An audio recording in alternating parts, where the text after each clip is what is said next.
How's it going, everyone? In this video, I want to talk about Summer Game Fest full lineup. Yeah, the event is coming up pretty quickly. It'll be happening June 9th. A couple things to note as far as that's concerned. I do want to do a video, talking about my overall expectations. I'll probably wait until we're a little closer to the event, just in case any rumors or speculation comes out until then. And also want to go over a couple of PlayStation 5 game reveals. Destroy All Humans 2, we're getting a remake of that, and that's coming out pretty soon.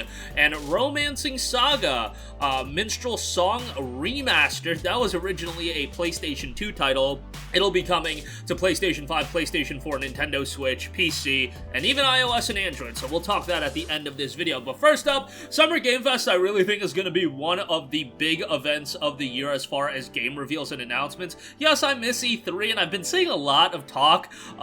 Obviously, you don't know how special something is until it's gone, as they say, and I'll never forget moments like Wii Music in 2008, I think it was, and some of the Sony conferences definitely left a lot to be desired. $599 US, baby. But we got Summer Game Fest coming up June 9th, and we have a partner lineup. More publishers and developers are going to be announced, but there's already a solid lineup. So you got 2K, Activision, Atlas, Bandai Namco, Bloober Team. We're not getting Silent Hill. Don't even think about it. Capcom. You've got Deep Silver in there, Devolver Digital, EA, Epic Games, Focus Entertainment, Humble Games is in there, Mediatonic, Square Enix is there, so that's pretty cool. Hopefully we see some cool announcements from them. Sega's gonna be there, Samsung Gaming Hub. Now, PlayStation is listed. However, PlayStation also changed some of their state of play graphics, or maybe they had this in the past and I just didn't notice, but if you look at the state of play graphics they've been putting out on Twitter, that has the Summer Game Fest logo, so I don't know if, that is their portion and their entire portion for Summer Game Fest as far as, their representation. Obviously, a lot of the third-party games revealed will be coming to PlayStation, but from PlayStation portion themselves, or if during that June 9th live stream, is PlayStation gonna be a part of that as well? So I'm not entirely sure about that, but that is something to consider. Steam is listed, Xbox is listed in there as well, Warner Brother Games is listed, so a lot of very, very notable publishers and developers.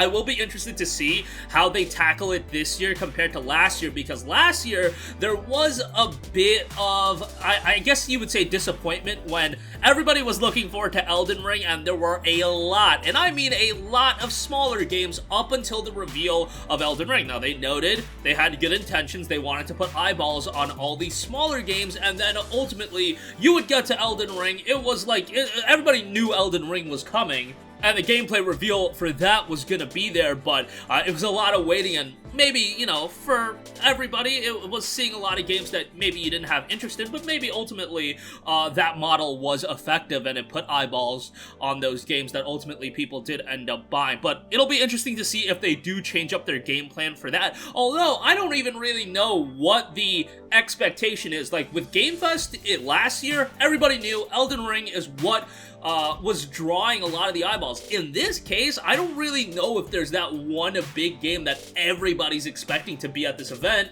Like, personally speaking, with Square Enix listed, Final Fantasy 16 is going to be the game that I really want to see. Sonic Frontier is going to be a part of the IGN first, and Capcom, there's stuff like Resident Evil 4 Remake, Dragon's Dogma 2, just spitballing ideas here, but it's not something that I would say I'm as certain about as I was with Elden Ring last year, and even with all those games, Final Fantasy 16 is huge.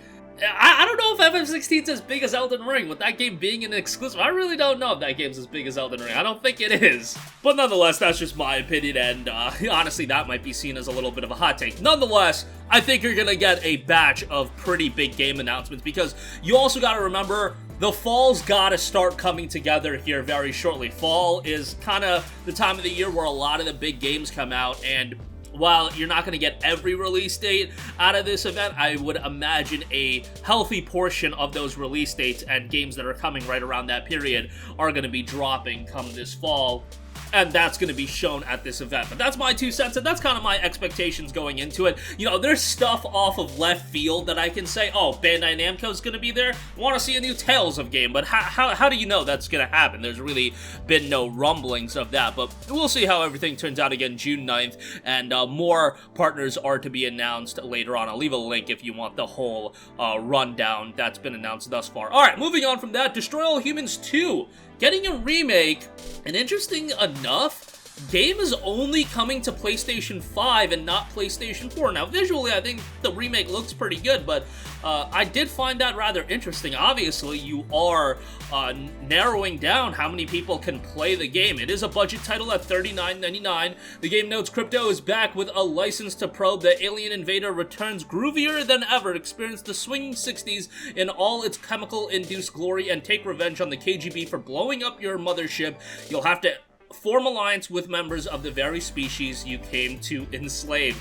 Obviously, Destroy All Humans is an IP and a franchise that I know a lot of people are super nostalgic with, and they checked it out back in the PS2 era. It wasn't really, you know, something that I got super into as a kid. I did play the remake, and I thought it was pretty enjoyable, but maybe that element of nostalgia didn't carry me through some of the game. But the Destroy All Humans 2 remake is coming to the PlayStation 5, Xbox Series X and S, and PC August. Right at the end of August, it'll be coming August 30th. And lastly, for you JRPG fans out there, Square Enix bringing a throwback JRPG to PlayStation 5 and PlayStation 4, that being Romancing Saga Minstrel Song. Now, Romancing Saga has been around for a long time. It never resonated to a extremely high level over here stateside. They put out a post noting, let's begin with a little history lesson. In the long ago of 1992, Square Enix released the fantastic Romancing Saga on the Super Famicom in Japan. The fourth Saga game, it revolutionized the series with its non-linear structure and innovative mechanics. It was, as they say, a hit, and its influence is still felt on the series today. 13 years later, a remake was released for the PlayStation 2 in Japan as Romancing Saga Minstrel Song, and later in North America as just Romancing Saga. This new version of the game was faithful to the original, but featured impressive 3D visuals and some welcome features that made the adventure more approachable for new players. Now, of course, you have a newer version, a remastered version. It features the series' freeform scenario system, which lets you experience the story differently depending on how you play. You choose one of 8 main characters, and as you explore the vast world, your actions and decisions will weave a story that is uniquely yours. All that already makes the game a must-play for fans of classic turn-based RPGs, but this release adds more. The game now features remastered high-definition graphics, new quality-of-life features that make it easier and more convenient to play, and you can even expect some new elements too. This is coming in 2022. It notes a launch this winter, which technically speaking, winter does start on December 21st, I believe, but